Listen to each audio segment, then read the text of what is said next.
I put glue in all along here.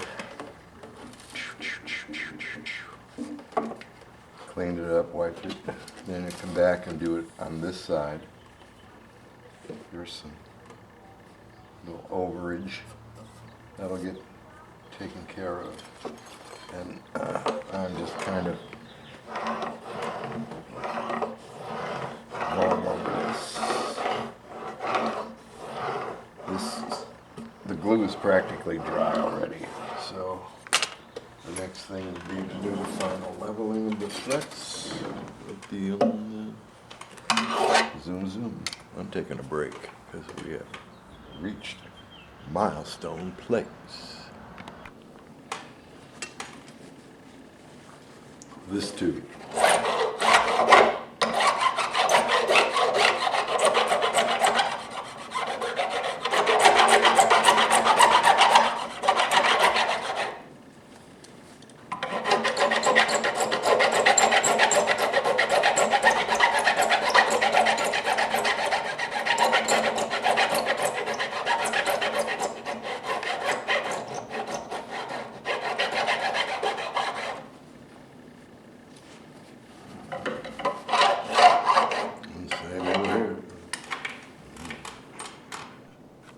So I have some kind of special touch, but the real basis of what I'm doing is that you have to do the work to make the threads level to plus or minus 1/1000th of an inch. This is a proofed straight edge. It's good at plus or minus a half, probably 1/1000th. Now this feeler gauge is not going to go under any of those spaces. If I put it out here by the first string, the E string, there are no gaps in any frets. If I take it over to the bottom side, I basically do this 6 times, once for each string, but because this is all new, it's just all integrated in. I can see where the frets are high, I can feel where the frets are high, and now there are no high frets. So that's the heart of what I do. Now wherever I made it flat on top, which is virtually everywhere but to a degree, very little on most, but quite a lot on this one. This one was high up for some reason. It got glued in a little high. This one's just a tap. Anyway, it does get more filing.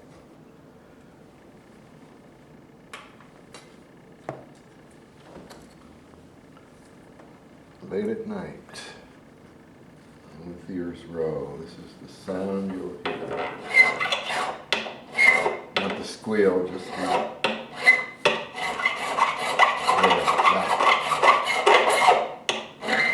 Squealing because of the resonant frequency of the neck and the spacing of this. Anyway, every fret then will do the ends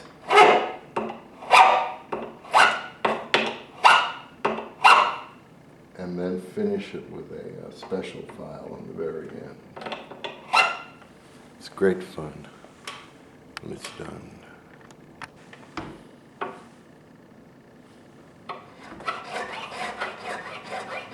The last one. This was the worst one. It was high.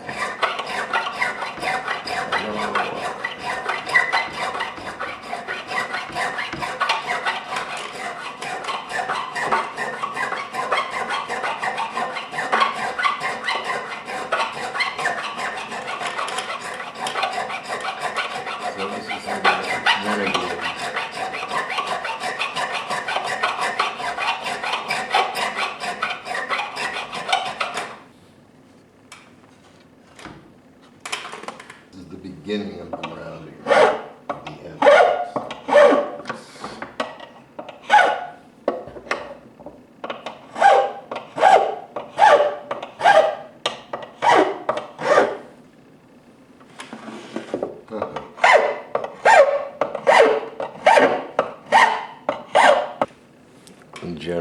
try to maximize the width of the available fret, meaning here I don't go in like this, I round off the corner to give me all the available real estate available for the width, especially up here. So we will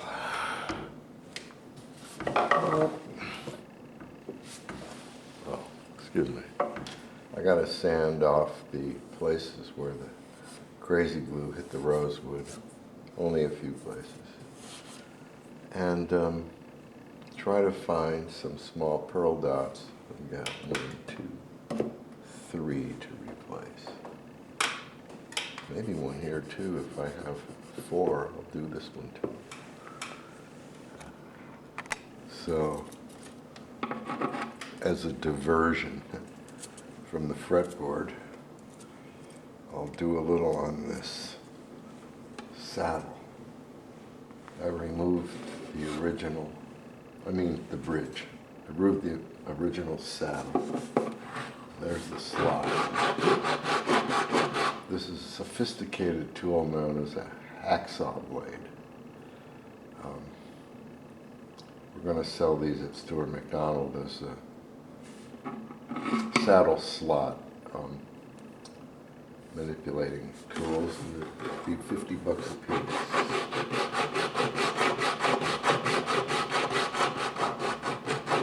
This is getting it started, just deepening it. I'll take it down till I get close to these ears.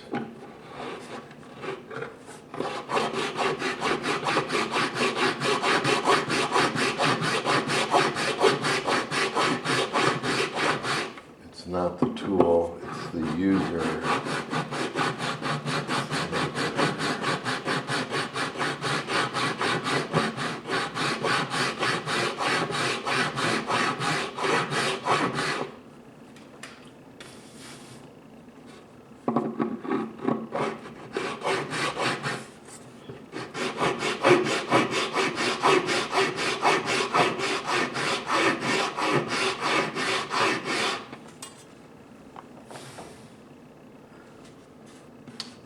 When it gets a little deeper, I'm going to use the other highly sophisticated bridge saddle modification tool. It's called an X-Acto chisel. Paying attention to where the grain is going, this way or this way, I want to cut into the back of this slot such that if it's not perfectly parallel, it splinters off in this direction instead of eating more into the slot. I hope that's clear. So basically, your typical saddle is like 3 millimeters. It's a little less than 1/8 of an inch. And these are a 1/16 or maybe 80 thousandths.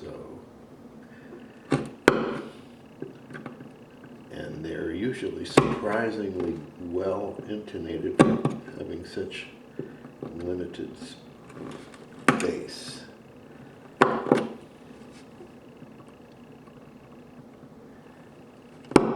I just want to get this second piece down. It's not cooperating at all. I need to sharpen the special bridge saddle kit is modular.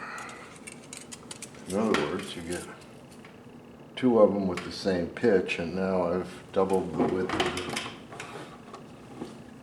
If you order today, you'll get the 3rd of the set. Notice how well the teeth interlock if you've got them all pointing the same way.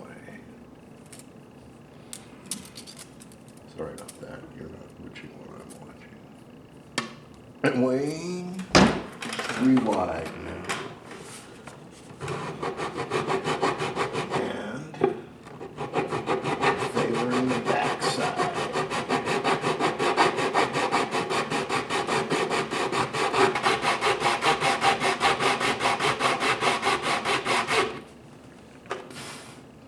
So, nicely milled.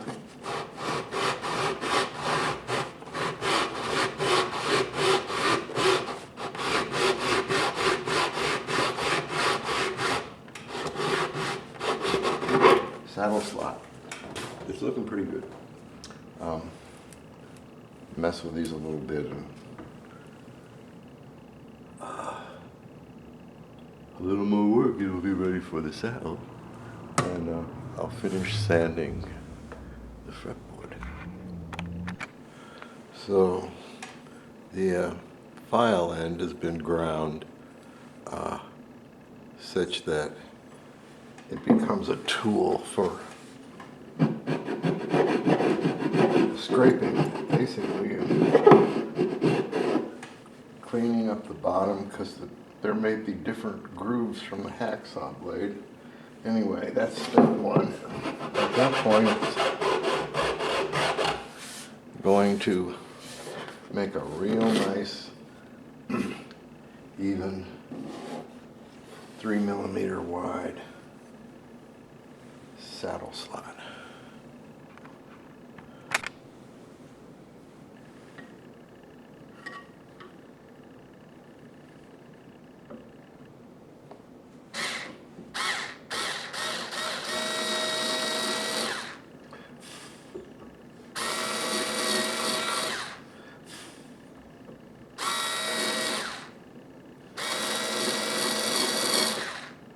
There's one more right there.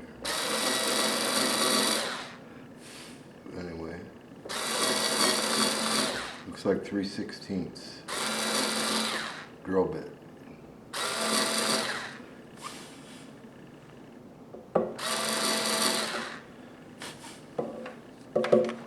I found two. We'll have to find one more.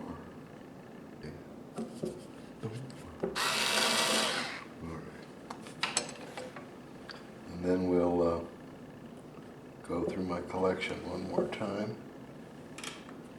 And when I rub this one off, it'll shine like that one. We were looking for the last small pearl dot. Mine are big and fairly thick. To cut one down is possible. What I did was I took one of these parallelograms, cut it in half to be a diamond, and then I trimmed off the points with my trusty wire cutters.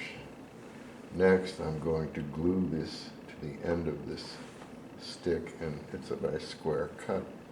That will let me have a purchase to either machine with a small, I'll probably put a small grinding wheel in the drill press and turn this until it fits the 3/16 diameter hole in the fretboard.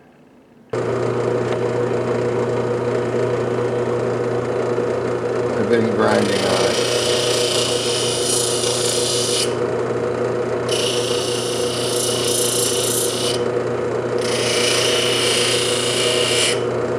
It's almost round. When it's almost there, I'll finish it by hand with a file. So I'm down to, this is 220 sandpaper, and I'm rounding it by eye. I do all this kind of work by eye. The curve in there was put in by eye on the fretboard. Leonardo could draw a circle by eye, apparently very accurately.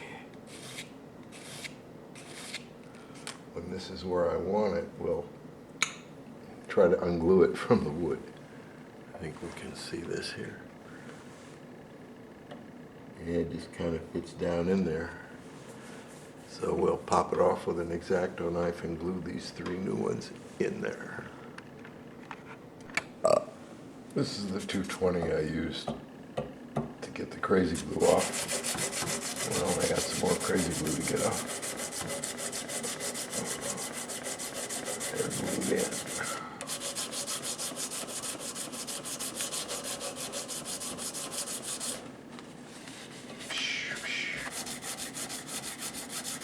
So,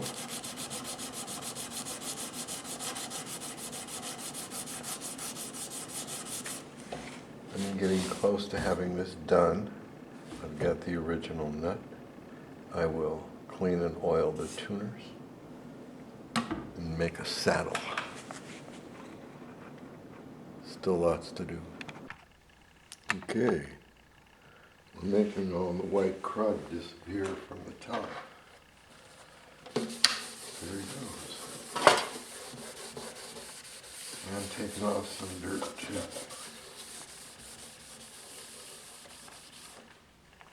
We're using secret sauce. Ooh, watch out now. Too much on there.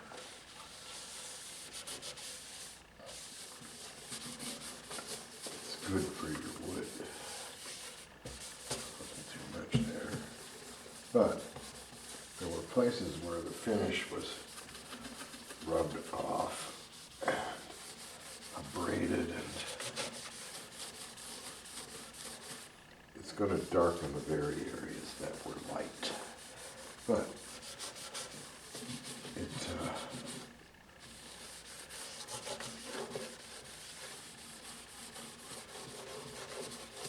will stabilize the wood. So the difference in color